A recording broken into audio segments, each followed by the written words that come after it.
Let me now go across to Dr. Subramanian Swamy, President of the Janata Party, to talk both about Colgate as well as the 2G scam, even as an important development has taken place today with regard to the Supreme Court extending the deadline for the 2G auction. Dr. Swamy, first your reaction to the political drama taking place in the country. When do we really see the stalemate ending, if at all, and how do you respond to the BJP's hard stance as well as the Prime Minister's defense today? Well, we have three different positions on this coal question. One is the CAG report, the other is the government stand, and the third is what the opposition, particularly the BJP's stand has been. The question is that it is now, I mean, there is no dispute that the coal blocks were not auctioned and could have been auctioned. They were given to parties not on merit or any background, but essentially on personal contacts and so on. And there is sufficient background information. It's kind of it's information, it's not evidence that money changed hands. There were big bribes paid, and had it been auctioned, there's no doubt that the revenue would have been 8 to 10 times more, just like in the spectrum matter. So now question is, the Prime Minister says, I have nothing to hide. Maybe he has nothing to hide. The fact is, somebody has to explain why you didn't auction. And it's no use saying that the BJP state governments also didn't want auction.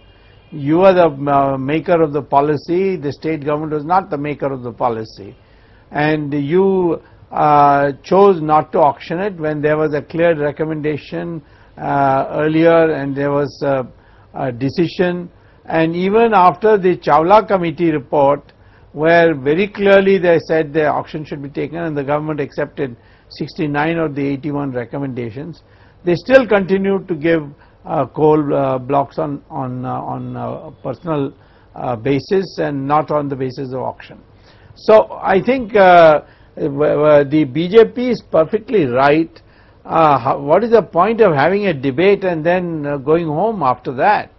We now want the government to be accountable. The government is, like in the 2G matter, is just is in denial. So now I think it's not only 2G, it's coal, it's oil fields, etc. So naturally, I think time has come. Either we get some heads to roll or we get new elections, have midterm poll elections. Alright, you're already talking about midterm polls, Dr. Swamy, but at the same time there are many who've actually criticized CAG's theory and its presumption of loss really for all natural resources by simply calculating a figure based on a presumption of a different policy being followed. Is that really a fair way of actually saying that this would be the loss to the exchequer? Well, that examination can be done by the Public Accounts Committee, because constitutionally it's only the Public Accounts Committee which looks at the CAG. The fact is that the resignations do not necessarily have to come when a court has pronounced somebody guilty. When something happens under your very nose and it's prima facie established, then I think till the complete investigation is completed, then only we can go for criminal prosecution.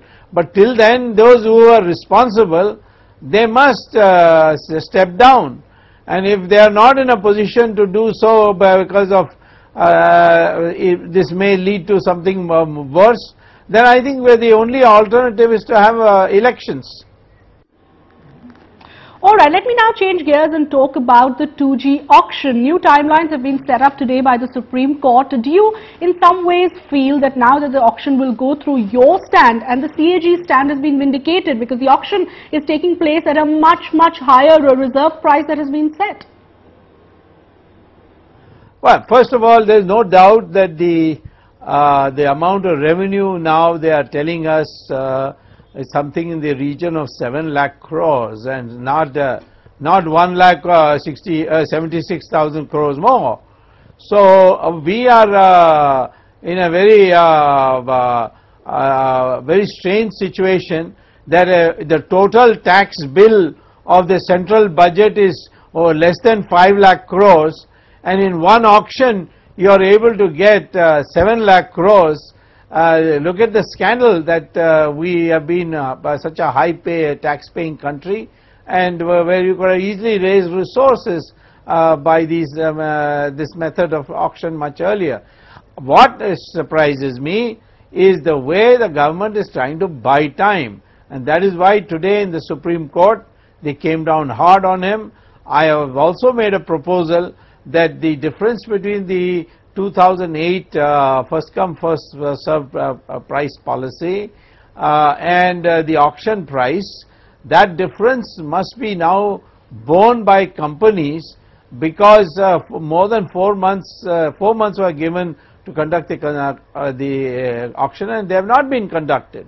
So somewhere somebody has to pay, and the government itself has now been threatened by the Supreme Court with the contempt of court proceedings if they don't now meet the new deadlines which has been set for finally everything to be over by 11th January of next year. That's right, but Dr. Swamy, at least for now, the good news for the telecom sector is that clarity has emerged. We have fresh timelines, and these are after all path-breaking changes for India's telecom sector, all of it happening in the post-2G scam era. Well, certainly I think there's much greater transparency. There is word is getting around that India is not now just a corrupt country where there's no accountability. We still got a long way before we become a clean country, but the fact is that people are being taken to task, some people are going to jail. I think plus the price that the market can bear being paid means that nobody can corner the spectrum anymore. People will only buy what they want. Earlier on we had this ghastly sight of spectrum hoarding. Now we will not have any such thing. So I think all in all we are heading for a very healthy telecom policy. A healthy telecom policy, but there's something that the operators don't seem to agree with, and especially on the limited issue of telecom tariffs, where they've always said the tariffs will rise post the auction. What's your response to some of those claims being made by the industry? Well, they need not come if they have to pay beyond their means or beyond their profit levels. I'll tell you that if any telecom operator leaves today, he will be regretting it for all his life, because India is a growing country, it's a huge population, and telecom industry is going to go by leaps and bounds, especially after the convergence of many technologies come about, which Indians are working very hard at the research level. I think all this talk is just a kind of a brinkmanship. We should not be worried about that. Okay, Dr. Swamy, many parallels are really being drawn between the 2G scam and Colgate that's clearly rocked Parliament right now. My question to you is, do you see Colgate becoming bigger than 2G?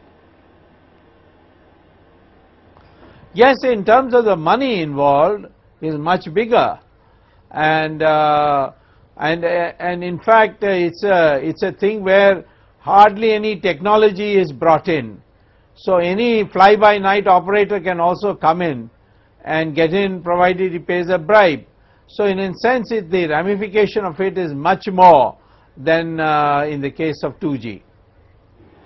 Last question, Dr. Swamy, on the broader trend, whether it is 2G or Colgate, the larger policy movements or changes that we are seeing taking place in the country, at least one thing is sure to happen: the manner in which natural resources are allocated is going to change forever.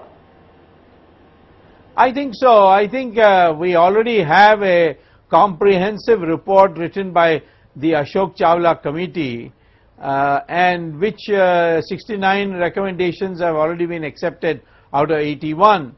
So I think with the fact that anybody can approach the Supreme Court now, which I began with the 2G matter, now it has become something anyone else can do. And the fact that the Chawla committee has very clearly said that all the basic natural resources should be auctioned as a policy. I think we are all well set to mop in a lot of revenue and create transparency in the system. All right, more transparency and more revenue for the government seems to be the way forward, even as there is a political crisis going on right now over the CAG report on coal allocation. Many thanks, Dr. Subramanian Swamy, for joining us on We Mean Business.